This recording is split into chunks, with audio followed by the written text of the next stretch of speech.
What's good, YouTube? Welcome back. Yes, sir. Another reaction video. And yeah, let's get right into it. There we go. For as long as I can remember, I've had this belief that I need you to hear me out on. If I came face to face with a monster, or even a regular wild animal, there's a part of me that thinks I could reach out my hand and they would understand not to bite. We would lock eyes and instantly communicate mutual respect. They would know me. Okay, and to be clear, I recognize this is insane. 99% of me is aware that that animal's snout is not trying to sniff out friendship. But the 1% of me that believes I am an inherent beast whisperer is a corner of my soul that reason cannot touch. And it would be fine if this was just a me thing, but across storytelling and history is evidence that in the pit of the human heart is the conviction one can intrinsically know the nature of a beast. And I think it's beautiful, and I think it's terrible, and I think we need to get to the bottom of it. Self-awareness. What does that mean? Why am I self-aware? You are probably conscious. Your brain just processed the word you and went, hee hee, that's me. Other humans are also probably conscious. They can, seemingly, do the same thing. But is this guy conscious? Let's ask. Harder to say.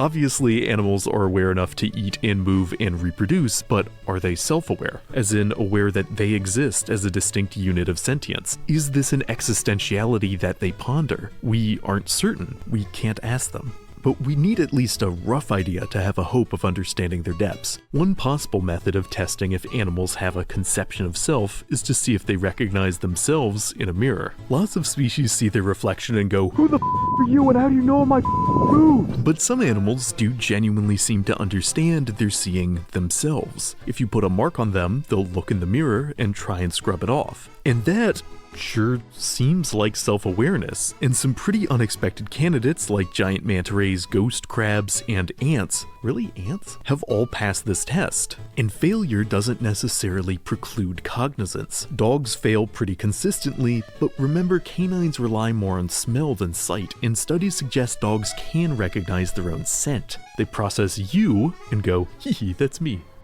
There's still obviously a lot of unknowns to cover with non-human intelligence. Indeed, these self-awareness tests might seem kind of inexact, but trust me, they're downright revolutionary next to many archaic worldviews of the minds of beasts. Descartes believed wild animals were physical bodies that lacked consciousness altogether, and if a creature made a sound of discomfort, it was a mere mechanical reaction, like air escaping a tire. Medieval European bestiaries weren't much better. Species were so poorly understood, they were lumped in with full-on mythical monsters, which is why there's still some slippage with the word beast between real animals and imagined ones.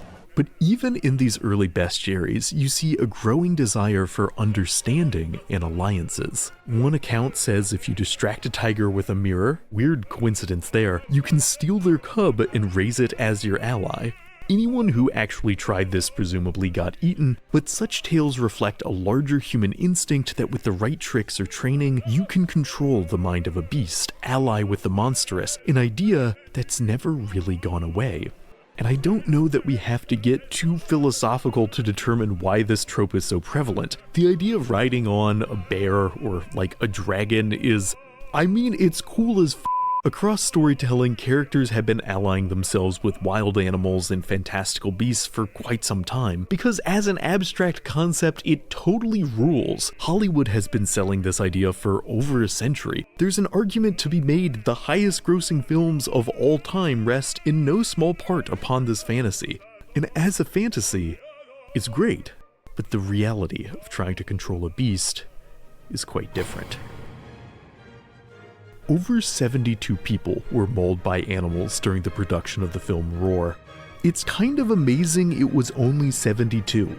A non-exhaustive list from Wikipedia says filming of Roar involved over 100 lions, 26 tigers, 9 panthers, 10 cougars, 2 jaguars, 4 leopards, 2 elephants, 4 geese, 7 flamingos, and a marabou stork. Reportedly, the only animal turned down for filming was a hippo for being too dangerous, because the rest of this cacophony of wildlife were of course perfectly safe. These animals, though largely untrained, were supposed to be the film's co-stars, the creators showing a remarkable amount of faith that they could, in effect, reach out their hands and nature would fall in line. Deranged as this might sound, Roar is far from the only production that operated under such assumptions. Since the days of old Hollywood, people have been sold on and have been selling the idea that an animal's mind is predictable and easily controlled. Bedtime for Bonzo implies Bonzo can be told it's bedtime. This is hubris. The misplaced confidence that animal instincts can be scheduled around script changes or a director yelling cut is the grim connective tissue of Jordan Peele's deeply meta horror film Nope. In the film, after a large, possibly extraterrestrial predator is spotted flying in the outskirts of LA County, multiple characters who have experience working with animals in the film industry believe they can understand the creature's behavior well enough to film it or even tame it and make a profit. Every animal got rules. You don't turn your back on a bear. You don't wear red around a bull. It's like that. Nope is a film fascinated with the age-old Hollywood assumption that a force of nature can be trotted out, exploited, and then put back in its pen without ever becoming unpredictable. Throughout the film, multiple characters assert that though the predator may be dangerous, they understand how it thinks. They have a special bond with it. They know how to speak its language. Yet the voice of nature has never been easy to translate. The most advanced animal language we've ever decoded might genuinely be that of prairie dogs. Analysis of their calls suggests they not only have different words for domestic dogs and coyotes and humans, but even more unique terms to describe what color shirt an approaching human might be wearing. This system of nouns and adjectives is more advanced than any language of primates or dolphins or elephants that we've ever been able to crack, but as the head of the prairie dog experiment, Kon Slobodchikov himself noted, that doesn't mean those animals' languages are actually less advanced, we just can't decode them. It's an appealing fantasy that the smartest animals would communicate the way we do. Indeed, when animal languages don't match our own, it's often taken as proof of their unintelligence. In the wild, chimps might use upwards of 400 word-like vocal sequences, and through synactical combinations, it's possible their vocabulary is far greater, but since the structure is difficult to translate, more effort has been put into trying to teach chimps our language, and their shortcomings with human speech are how we tend to measure their intellect. By the age of 6, Vicky's spoken vocabulary consisted of 7 words. It is certainly true that chimps and gorillas have struggled more with learning sign language than some sensationalized accounts suggest. However, I think correlating an animal's ability to commune in human language and their relative intelligence is prone to bias. How are you feeling about your audition? Oh. Alex was an African gray parrot who has been called the smartest animal ever studied. Also, yes, I know humans are animals. We'll unpack that later. It's been argued Alex is the only animal on record who has ever asked an existential question. After being taught primary colors, he pondered his reflection and asked, "What color?" and seemed satisfied to learn his feathers were gray. And that is incredible. I am not trying to downplay the intelligence of parrots. All sorts of recordings show them asking similar remarkable questions. What's this? These are keys. What's that made of? Many bird species are much more intelligent than we give them credit for, but I do think it's worth flagging the fact that the one animal we've managed to record asking an existential question is an animal that can mimic human speech. Studies have claimed apes have never asked any question, but really all we can say for certain is that they've never asked a question in our language. Likewise, after years of training, elephants have only been able to say around 5 words. But they and other animals don't necessarily have the right physical structures to speak our language, and more fundamentally, they don't necessarily want to. We think elephants communicate ideas with a combination of movements, touch, and infrasound rumbles that humans can't hear, and even give themselves individual names. Yes, elephants, like apes, have been largely unable to speak human, but we have been largely unable to speak elephant. Assuming that a species' limited understanding of human linguistics beyond simple commands is the sign of a basic, predictable mind is often not only mistaken, but deadly. There are countless horror stories of animals who were supposedly happy to follow the orders of their trainer until they unexpectedly turned on their human counterpart. I think such stories are often unfairly held up as proof of the animal's lack of intelligence, that at the end of the day their minds run on savage instinct, not intellect. But many of the species historically made to perform in beast tamer theaters have remarkable capacity for in-species communication, but commands aren't the same thing as communication. Even if you can condition an animal to respond to a gesture, that doesn't mean the animal understands or likes you. If you got grabbed by like a group of intelligent octopuses and they taught you to do tricks for their amusement in a tiny enclosure with no enrichment, would you consider them friends? Would they understand you? And if one swam close enough, how polite would you be?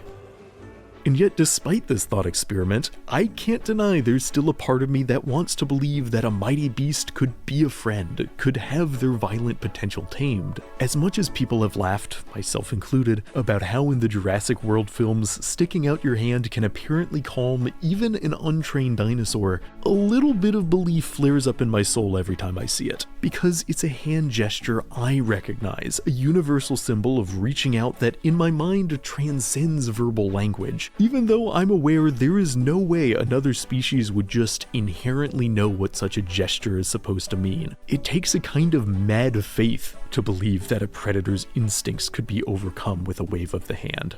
But sometimes, mad faith is all you have left. The first time I ever saw a trailer for the film Life of Pi, in which a boy is stranded at sea with a tiger, a man sitting next to middle school me said something I've genuinely never forgotten. "That is the stupidest shit I've ever seen. Why doesn't he just kill the tiger?" So first off, I'm still not sure how this dude thought a starving, unarmed boy could kill one of the deadliest predators on four legs. And second off, though I'd at that point not read the novel by Jan Martel, I was already vaguely aware the tiger is obviously kind of a metaphor. That second point is actually worth unpacking a little further, because regardless of how literally you choose to interpret its central feline, Life of Pi genuinely does have a fair bit to say about non-metaphorical human-animal relationships. Animals do not think like we do, is not your friend.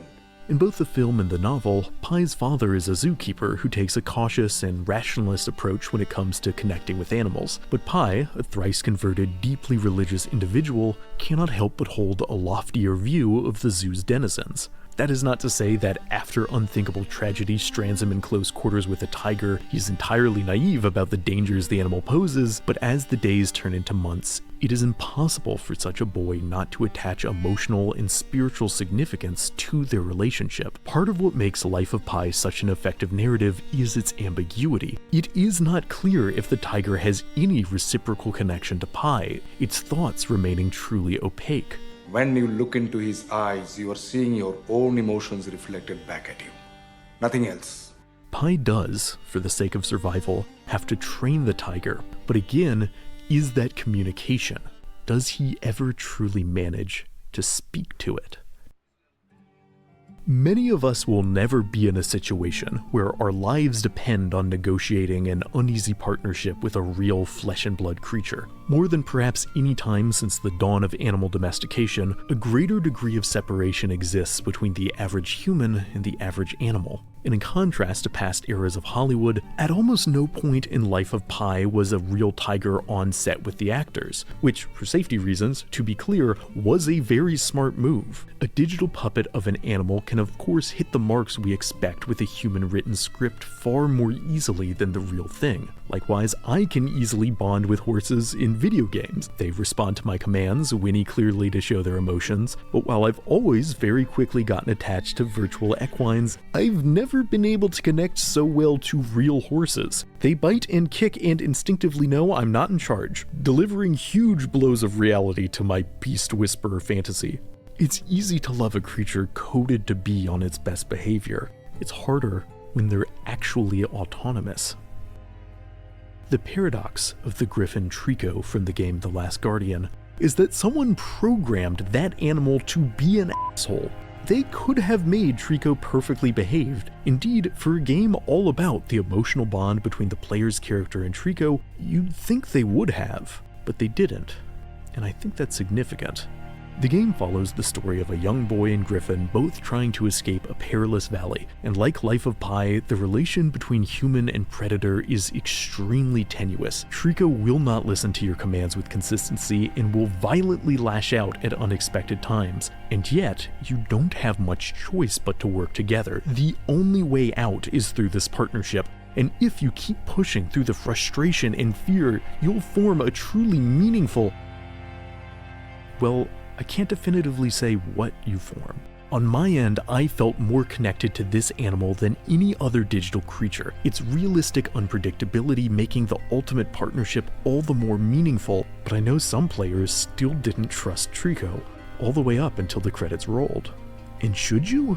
Again, like Pi and his tiger, it's not entirely clear in narrative how much the creature actually cares for the boy. By the end, it certainly seems like Trico feels the bond too, like there's been a genuine connection, but that might also be the boy's own reflected emotions, if not the player's. I wanted to believe that I understood this beast that I went through so much simulated hardship with.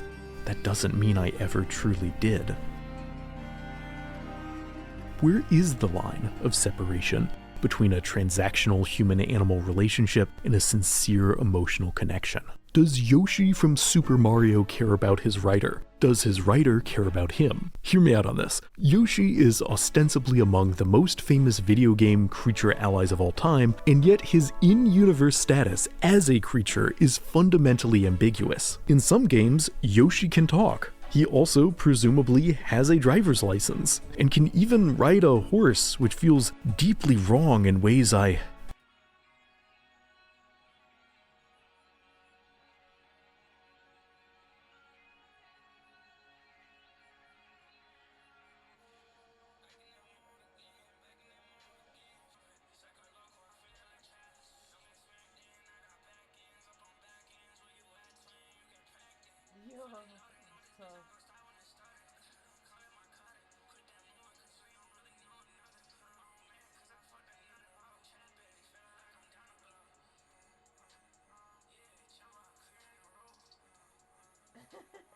That's tough.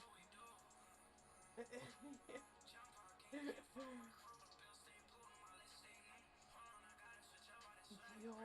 And then that's when it goes to what we're gonna film in Boston, and that one's gonna have color. You know how this was like kind of like gray. Yeah. And when you walked away, there was color. Yeah. Yeah. What's called? Yeah. Yo, how much did you pay that guy? Nah, he was doing that. But shit. Yeah. I was in New York for like the weekend. I was like, it was like at this pier, and I just caught this guy dancing, vibing to like this. He was in his own world. He was turned. Nah, I thought he got paid for that, doing that dance.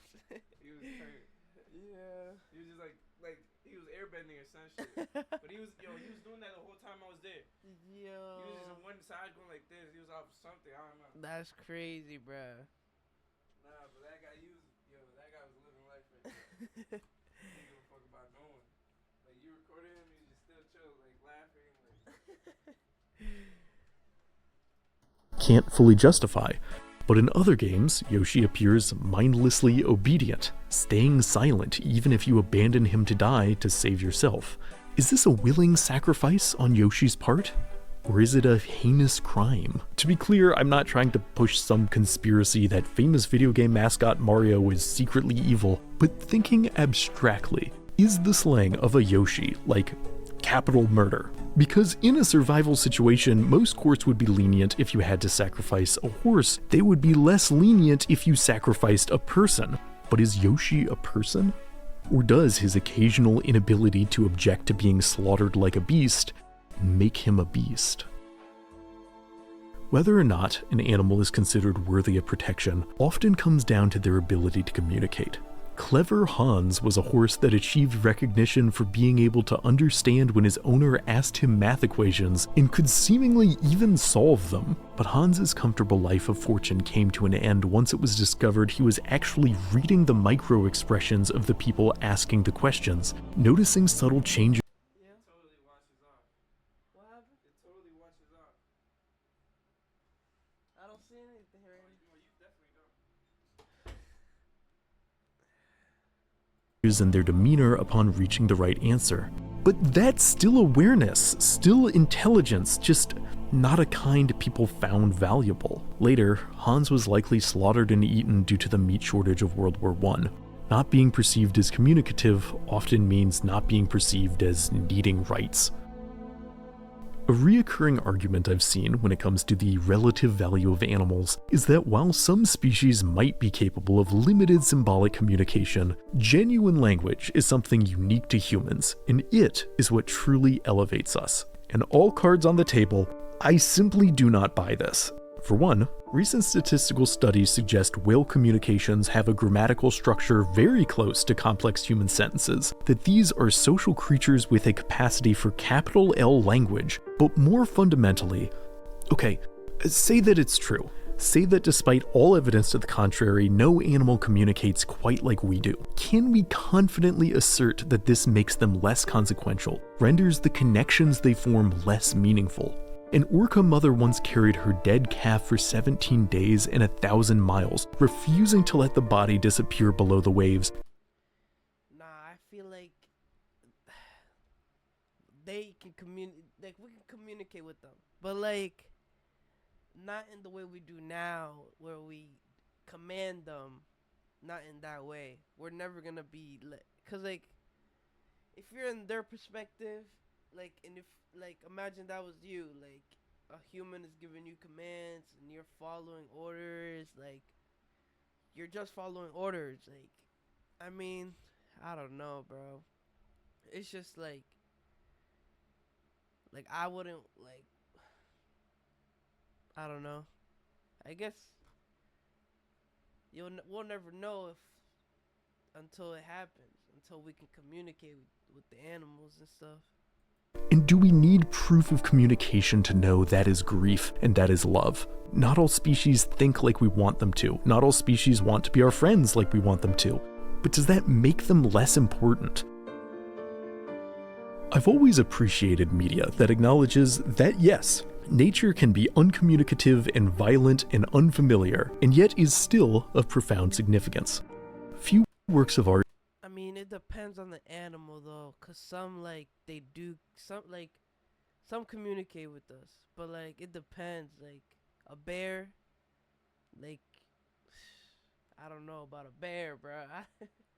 I don't know about a bear, bro. Art in recent memory capture this truth better than Genndy Tartakovsky's Primal.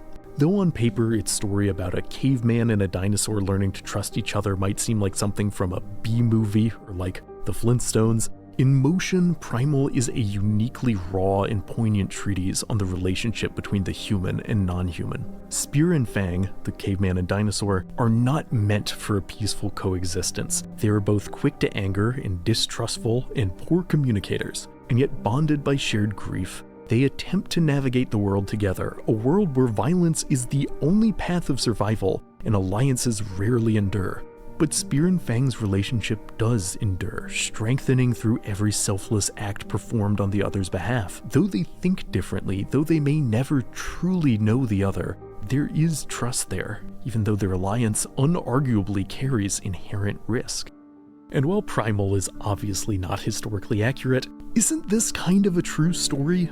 Humanity's story? For all I've said about the dangers of trusting a predator, humans did manage to pair bond with wolves, an alliance that by nature's standards is an all-time success. Someone successfully reached out long ago to a predator, believing they could know the heart of a beast, and they might have been right. I mean, sure, you can claim that humans and dogs still don't truly speak the same language, but I don't know, I think we kind of do. Humans are animals, and there's evidence we're not the only animals that have this strange instinct to seek out alliances, even though it can be risky. Species have been observed bonding with species they have no established symbiotic link to. And that kind of makes me wonder if, like language, the desire to commune with something unfamiliar goes beyond humans. Maybe the street goes both ways. Maybe whales debate if we're capable of meaningful communication or self-awareness.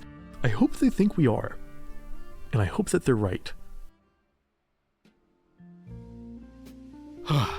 You know, I will say, I learned a lot about the intelligence of apes and monkeys and dolphins and whales and crows and dogs and about 100 other animals while making this video, and now I can't stop wondering who's gunning hardest for our job. That is to say, if something were to happen and humans vanished, which animal is most likely to take over as civilization builders? You can watch me try to figure this out right now in a full second video. But aren't you a monkey?